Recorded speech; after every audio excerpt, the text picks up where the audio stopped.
Welcome to Redbird Buzz. I'm Rachel Kobus with Alumni Engagement. Today's episode is giving our listeners a chance to learn more about the billion-dollar industry of esports and how Illinois State University's Redbird Esports has become one of the top-ranked programs in the nation. We will hear from ISU Redbird Esports Director and 2016 alum David Kirk as he shares more about the new esports facilities on campus, accomplishments of Redbird Esports, and where it is heading. We're very excited to be sitting here in the new Redbird Esports facility with Redbird alum and director of ISU Esports, David Kirk. So, David, what's the word Redbird? For someone who's never experienced collegiate esports, can you give us a summary of where it started to where it is today?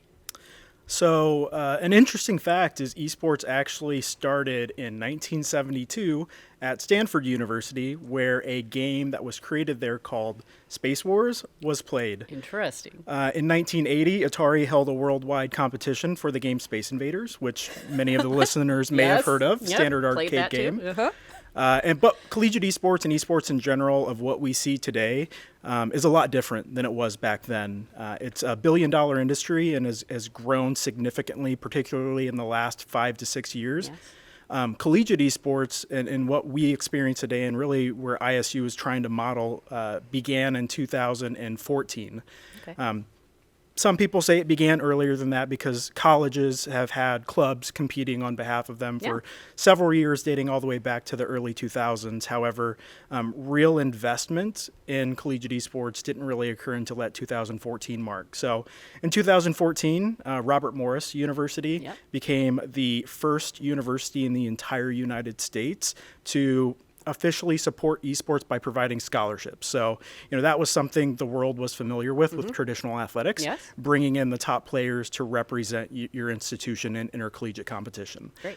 The year after that, a game publisher, Riot Games, who is popular for League of Legends, they actually hosted a collegiate world or a collegiate national championship for colleges to compete in. And at the time, many were still clubs, but they hosted a pretty significant prize pool in the hundreds of thousands of dollars. So that really catapulted other universities to want to start investing. So fast forward all the way to 2020, ISU decided that they were going to officially launch a collegiate esports program, became the first public state university in the state of Illinois to officially support via scholarships and some other metrics. And then since then, we've had some mild success, which we'll talk about a little bit later. Yes, we will, and that's why we're here. I was going to say, that's how, if you want to explain a little more, let's talk about it, how ISU fits into the world of collegiate sports now.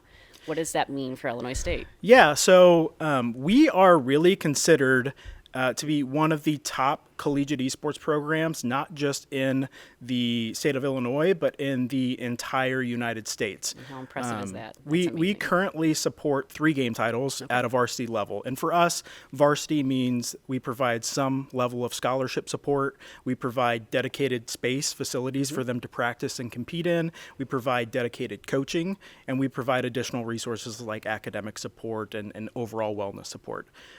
Those game titles are League of Legends, of course, because it's been around since 2014. They're still heavily invested in the development of competitive collegiate esports. Overwatch, which is a game that is published by Activision Blizzard, and they have a variety of other game titles like World of Warcraft, many may be familiar with, and Call of Duty. Yes. And then Rocket League, which is the easiest game for most folks to understand because it's essentially car soccer. Those 3 titles, if you were to liken them to traditional sports, we would say that League of Legends is similar in popularity to college football, just because it's been around the longest, it's most solidified. Overwatch would be your collegiate basketball equivalent. Again, it's been around pretty much the second longest, and it has been the most solidified, has the most universities invested. And then Rocket League would be whatever your third most popular collegiate sport title is, whether that's college softball, college baseball, gymnastic. I know that the jury's still out on that one, but we definitively know that football and basketball are the top 2, just like we definitively know that, at least at this point, Overwatch and League of Legends are the top 2. So we compete in those 3, and then we have a variety of other game titles that we compete in, just not at an official level. And it's funny, I have to chuckle because Rocket League, when you say it's the easiest one, it's like, that's the one I actually have played before. So thank you for making me feel like some sort of gamer during this. And I know a lot of our listeners are listening to this because esports is so new and we're getting used to learning more about it. It's becoming as well known as, like you said, any other athletic sport. And that also means we have varsity teams, like you said. Those players have to try out for the teams. Mm-hmm. So you talked about the resources, but how do you get onto a varsity team at ISU? And has it become competitive now since ISU has risen to the top? So, yes, our tryout process has changed pretty significantly since we've launched in 2020. When we launched in 2020, the ISU Redbird Esports brand really had no weight behind it in the collegiate esports ecosystem, so it was difficult for us to recruit top-level players. Mm-hmm.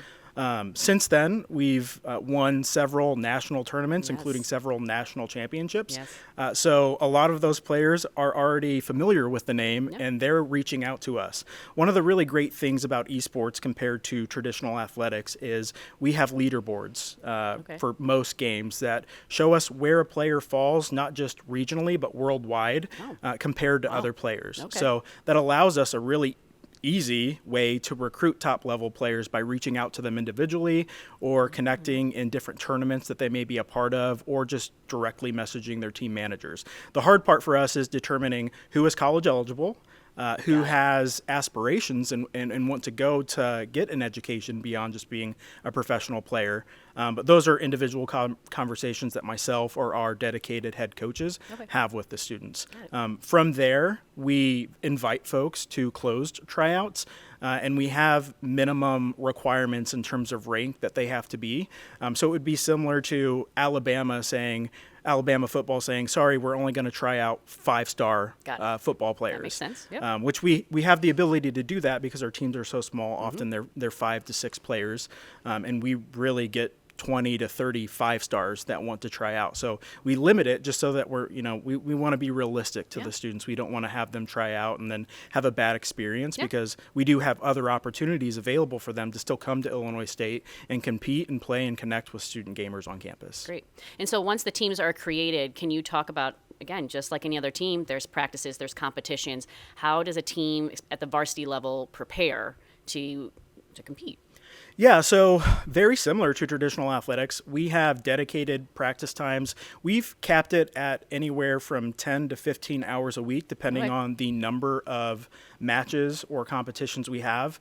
Unlike football, where you might play once a week, we could play up to 3 times in an actual competitive league match per week. Those matches can range anywhere from 1 hour to 3 hours as well. Wow. We're pretty fortunate that our teams are some of the top competitive teams in North America, not even just collegiate esports, but all of North American esports. So our matches normally go pretty quickly, so that allows us additional practice time within that 15-hour allotment to factor in things like study tables. We do factor in nutrition and wellness and dedicated workout times. Really? Each player is required, each player is required 2 hours of physical fitness activity per week. We've partnered with different places on campus, like our campus recreation center, to work with their personal trainers and fitness program to ensure that our players are getting that, because we don't have dedicated strength and conditioning coaches yet. So we leverage our campus resources. And then we have video review, we have scrimmages. That's pretty much the entirety of our practice schedule is scrimmaging other teams, whether they be collegiate, semi-professional, amateur teams, so that we can get practice implementing different strategies and concepts. Very cool. And then, so I know we only have 3 varsity level teams, but you did talk about there's other opportunities for students at Illinois State to get involved in esports. So we're going to dive a little bit more into the facilities itself. But first, can we talk about how can students, if they can't make it onto a varsity level team, what else can they do in Redbird Esports? Yeah, so we've built the program on what I've defined as the 4 pillars. So these 4 pillars they start with the C to make it easy for everyone to remember. Love it. So we just talked about our first pillar, which is competitive. Okay. So competitive, there are varsity players. They get program support. They travel. They're the ones that represent Illinois State University, the brand, in intercollegiate competition. And they're only in those 3 game titles. Yeah. Our second pillar is club. So we recognize that even amongst our competitive esport titles, we still have gamers who might play Overwatch or Rocket League or League of Legends, but they're not quite there yet, right? But they still want to compete. Yeah. So the great thing about collegiate esports right now is there is no NCAA. The great and the bad thing about esports is there's no NCAA. But there's a variety of different tournaments that students can participate in. So we may have our main team, our varsity team, playing in, the national championship tournament, whereas we'll have our clubs represent us in smaller, whether they be weekend or even an entire semester long tournament that is more adequate and more closely ranked to their skill level. We do look at our clubs as kind of a developmental pathway so that you can come in and you can hopefully attain a rank level that allows you to be able to try out to participate in our varsity teams. Very cool. We have currently at that club level 15 unique registered student organizations that fall under our brand. We call that brand Redbird Gaming. Yep. For the alumni or for the folks who are listening who understand what a sport club is, things like rugby, field hockey, lacrosse here at ISU, Ultimate Frisbee here at ISU. Redbird Gaming is really our equivalent to sport clubs. Got it. So it does provide an opportunity for students to compete, but also just an opportunity for them to connect and socialize. Yeah. So we've got 15 to 17, it's always fluctuating, dedicated clubs around different game titles. And of that, we have 1,200 plus students who are participating in that. That's amazing. Started at 60 in 2020, 60 students total across one club. And we've grown to, again, 15 to 17 with over 1,200 plus students. Amazing. Great to hear. Our third C is casual gaming. So the facility that we're in right now has 60 dedicated PCs, and it's open to any student free of charge. They're able to come in. We've removed all barriers. We have game titles already installed. We've got all the peripherals, controllers, headsets, anything that they would need to just come from class, sit down and play. This space is really meant to get students out of their dorm room and into a common space so that they can start building community to start contributing to that social capital of the campus. That makes sense. And then our fourth pillar and way that students can get involved is career. So we recognize that esports is not just about being a player or being a coach. There's an entire billion-dollar industry surrounding it. So things from broadcast and production, from technology, digital development, some coding. We've got social media and marketing, and then event management are all things that we try to get students experience in so that they have that leg up on the competition if they go out into the real world and they decide that they want to get involved in that billion-dollar industry. That's amazing. And that kind of leads into something else I was thinking of is I know from ISU, some of our alums have moved on into the esports industry. So can you think of anything significant you'd like to touch on that when it comes to, this is, again, like you said, David started in 2020, I believe, and just in two and a half years, we've seen a lot, new graduates go out into the field. We've seen the program grow. So what's something that inspired you as a new graduate that maybe went into the esport industry? Maybe as a gamer, as a broadcaster, what does that feel like? Or do you know of any specific stories you'd like to share? So I'll touch on why I chose to go into the industry, and then I'll talk about some of the success that our alumni have had, or some of our Redbirds have had. I have always been a gamer. It dates back all the way from when I was a kid. I used that as a social connection opportunity with my friends. I had a rough go when I got to college when it comes to gaming, and I struggled academically because I was focusing all my time and attention on that game. And one of the things that I realized is I was in my dorm room alone. I wasn't making any new friends. And it's because we didn't have a program like this to help teach students how to be healthy gamers, how to get them out of their dorm rooms and get connected with other students on campus who share that same passion. So from that spawned my eagerness to want to go into collegiate athletics. And around the time I was doing my master's degree here at Illinois State University, I did my research over esports in higher education, and that's when collegiate esports started booming. Robert Morris had just announced scholarships for League of Legends player. Maryville University, they started announcing scholarships and full ride scholarships at that. So, and then game publishers, they started investing more dollars into higher quality tournaments and into more resources to help develop both the high school and the collegiate ecosystem. So I saw that as an opportunity. I knew that I had done the research. I thought that it could succeed coming from a campus recreation background. And so I wanted to dive in, and luckily I've had some success at the University of Akron, where I was before, and then I was fortunate enough to be able to come back home to ISU to help grow this program. Yeah. In terms of notable alumni who have gone on, so we've had players who have gone on to the professional leagues. Amazing. I did not know that. At this point, we've had 2 players from our League of Legends team move up to the professional League of Legends circuit. Very cool. And then we've had now 7 players from our Overwatch team that have moved up to the professional circuit, including one who's moved on to coach a professional team. Wow. So not just a player.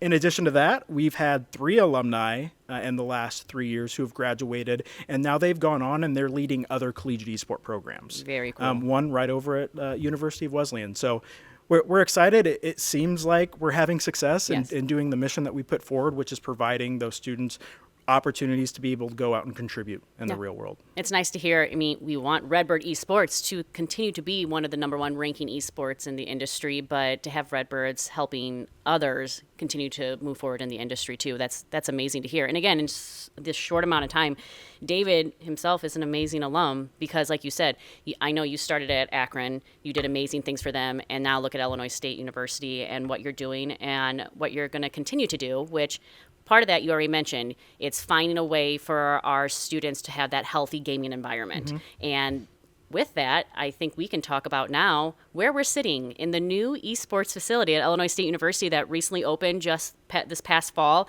David and his staff have put a lot of heart and soul into this amazing space. And if you're listening, make sure that you watch some of the video that's being taken as well, too, because this space is truly amazing. Read our stories about it. But David, can you talk a bit about where we're sitting at now and what it took to make the Redbird Esports facility become a dream come true, basically? Absolutely. So for those of you who might not be aware, we started in what essentially was a renovated racquetball court over in the Student Fitness Center here on campus. We had 25 PCs in that space. They were high-performing PCs. We had the monitors. We had everything needed. But we launched the program with 3 varsity teams and 21 varsity players. And we always had the goal of those 4 pillars and to provide all students at ISU the opportunity to be able to engage and interact with the equipment and the computers to start building that campus community. We recognized that the Vault was not going to be able to do that. We opened that space and kept it offline primarily just for our varsity players to be able to compete and practice. And we were already maxed out using 21 of those 25 PCs. We later started to partner with the game design program here on campus, and we brought them into the space and allowed them to utilize that for different classes that they were teaching, which became a really great partnership to be able to get feedback directly from our players who were in there to the folks who were creating those games. After the first year, we had grown the program from, I had mentioned it earlier, 60 students participating roughly across one title or one brand. They were participating in a number of titles, but it wasn't centralized, it wasn't organized. From January of 2020 until January of 2021, we grew to over 800 students across. At that point, we had a bit more titles. We had 21, but we had various people not actually participating in some of the club, so we started to trim that down as we started to become a little bit more specified. And then over the next 2 years, we grew up to 1,200 students across those 15 to 17. And the university saw that as an incredible amount of student engagement. Yeah, of course. We added a metric onto the admissions application, which allowed students to self-designate their interest in esports, which became its own designator and its own tag. And we had over 4,000 students in the first 2 years that we had launched that, marked that, and of that, 2,500 students actually enrolled into the institution. So we've stayed pretty consistent with a level of engagement hitting around 8-ish% of the campus population, and that was with a facility that only had 25 PCs. We really leveraged online community building to be able to stay connected to those students. So this facility, which opened officially on October 17th this last year, in the first semester, which was 10/17 to 12/17, so 2 months exactly, we saw over 6,500 students come through here. Of that, 1,200 unique students. Wow. So that's amazing. plenty of times where this space with 60 PCs, the highest performing PCs you can have, was at capacity. So we're already trying to think about expansion, where we're going to go, how we continue to engage the students that we know want to be able to utilize this space. Yeah. The space is also capable of hosting major competitions. We are in conversation with the IHSA to bring their official state esports tournament to campus this spring. Awesome. They're looking at some other venues, but we are the most advanced and capable space in the state of Illinois. So we're excited about that. We're able to leverage the space for major publisher competitions, national competitions, or even potential professional competitions as well. Okay. So can you talk, just because, so maybe the interviewer doesn't know too much about gaming, and trying to describe, so looking around, we have 2 rooms in the back of the facility that are glassed off. So what will those be used for versus this open area, like you said, has, I'm assuming these are the 60 consoles that any student can come into. And I believe before we started our interview, you talked about there's a broadcasting space in one area as well. Can you touch a little more on some of the areas that students have access to? Yeah, so we made the space to be multi-purpose and multifunctional. What we knew we wanted a space that was welcoming and inviting to any student to just come down, sit down, play with minimal barriers, because that's how they're going to get more connected to the program, whether it be through our clubs or other things that we're putting on. So that's what this central area is for, the 60 PCs that are in the center. We've got a scoreboard, which is a 4-sided screen within this space as well, which allows us to broadcast out varsity competitions. We may be streaming. We may have announcements or maybe something else going on, but we can put those with no sound so it's not disruptive, so that the students can see what we're doing while they're in this space.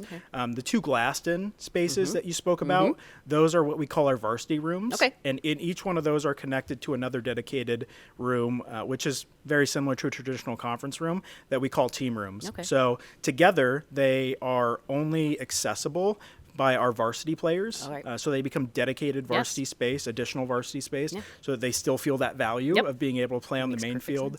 But it also allows the commingling of varsity players and club players, so that our club players can come in and see, or our casual students can come in and see the top players in North America competing and what it is they're doing to be successful. The setup in those rooms pretty much it mirrors a professional esports setup, where you've got screens on the front with webcams connected so you can see player views. You can put digital signage on there. You can also just see player webcams if you want to see who's behind the screen. Got it. That's a great resource when we're looking to host things like summer camps or high school competitions.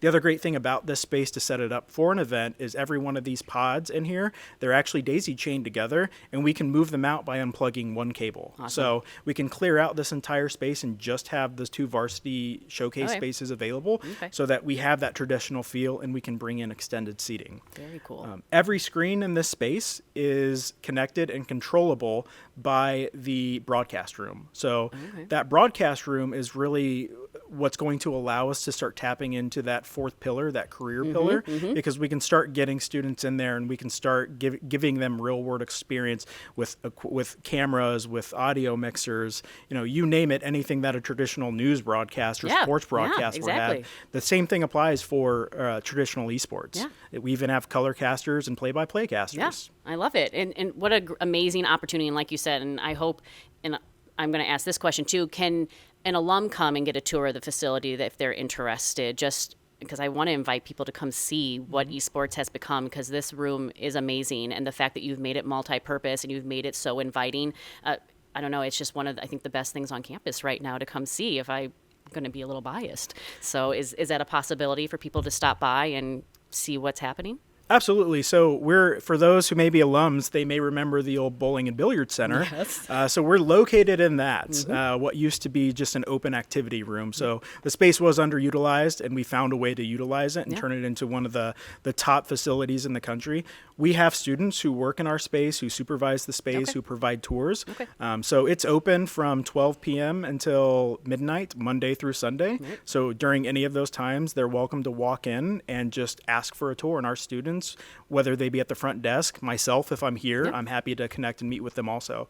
Our alumni and community members also can get access to this space as well if they wanted to come in and game. Good to know. But that access comes at an additional cost. Yeah. The only folks who have free access are our students because it's meant for them. Yeah, no, that's great to know. Thank you for sharing that with us. So let's talk about in your 2 years and maybe in just ISU's eSport time, what have you seen as the biggest achievement? Whether you think it's the facility, is it a specific title from one of your varsity teams? What do you believe ISU has achieved the best at so far? So I think we have a number of achievements, and I think it depends on which pillar we're talking about which achievement we're talking about. Well, all the achievements are great. So. Like I had mentioned earlier, so I won't go into it, we've won national championships, which has really put Illinois State on the map. But I think our biggest achievement is Illinois State University, at least for that younger generation that's coming up, that's getting ready to look at colleges. All around the country, they know who Illinois State is now. I grew up watching and playing traditional sports. While I played games, I was very much a traditional sports buff. And when I was getting ready to go into college, and I came from Indiana, so I knew Indiana University, Purdue University, U of I, Michigan. I knew USC. I knew University of Florida, Texas. All these big names that are in traditional sports. But even though I was only 4 hours away, I wasn't familiar with Illinois State, right? Because, in my mind, I'm not seeing them on the big stage of traditional sports. That's not the case for esports. Right. Like, we are winning national championships, so that we constantly get outreach from students who aren't even eligible for our varsity teams. Wow. They just want to come to Illinois State from places like California, Florida, all across the country. Illinois State's become more of a household name, and not just nationally. The great thing about esports is it has a huge international population. Yeah. So I have several players on my team right now that come from overseas. We actually just recruited and brought in a player that came from Ireland. Wow. We have a player going pro who we brought in from Turkey, and then Asia and a number of other countries outside of the United States. We have people consistently asking, how they can get involved and how they can get here. So I know that, one of the priorities for Illinois State is international recruitment, and esports has given Illinois State a name outside of academics and some of the other things that we're already great at, and have given us that national reputation. So Very cool. I would say that's my biggest achievement, because as a Redbird alum myself, I wanted to make sure that Illinois State continues to be a household name and that gets more exposure. I think that's a really, really great achievement to mention. So, and I'm going to mention more. You've hired more coaches, and you've hosted expos, you've hosted tournaments. You have done so much as a Redbird alum, as the director. You've expanded this program. So what's next? What would you like to see in the future? Is there opportunities for new varsity teams? Is there up and coming, something in esports ISU needs to be a part of? I know you mentioned obviously continuing to expand and finding ways to host more students and host more tournaments, but what is next for Redbird Esports? So more teams are absolutely on the horizon. Okay. There are more games that are, we really look at a few things. One, other universities competing in game titles, developer support, since we don't have an NCAA. And then we also look at student interest. And there are a few game titles that check all those marks. So we're starting to look at adding those in the future. I'm not going to announce what they are now, because those can change at any time. And I don't want to eat my words. So that's one of the things. I think what this new facility allows us to do as well is it really allows us to start hone in and advancing the 2 C's that we've not been really able to do to this point, and that's casual gamers and career. So a major focus for us is to start building out partnerships with other academic departments, as well as local, regional, and even national corporations, to start connecting our students to them through the experiences that they're getting here. We're at 1,200 plus students that are engaging with us on campus already. I think we can easily get to 15 to 20% of the entire student population. Our issue is going to be finding a place to be able to bring them in, because we're going to meet capacity if we get there. Yep. Well, very cool. So before we wrap up and I ask my last question, is there anything else that you think is important for listeners, for viewers to know about Redbird Esports?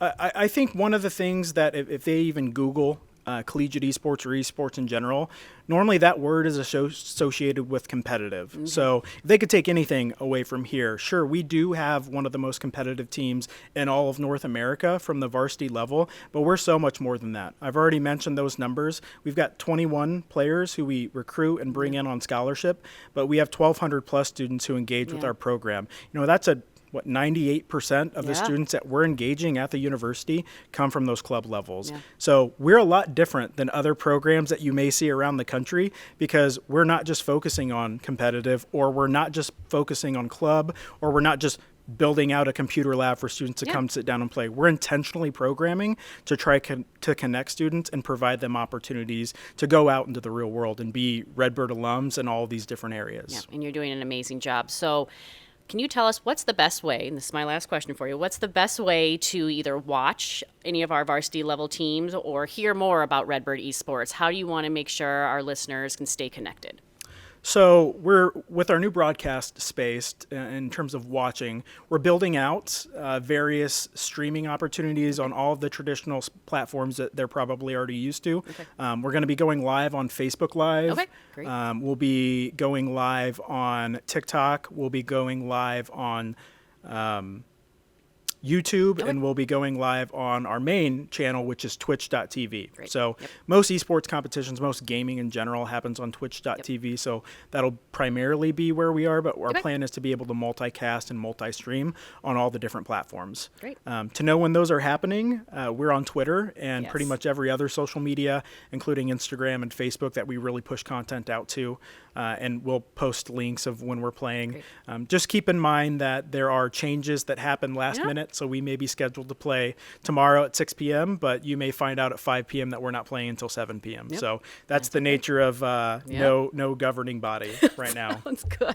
All right, David. Well, thank you so much for joining us on our podcast today. We really appreciate it. And we encourage everybody to stop by the new facility and continue to just stay updated on Redbird Esports. It's going to be, I think, a lot more amazing things to come in the future for Illinois State University. So thanks again.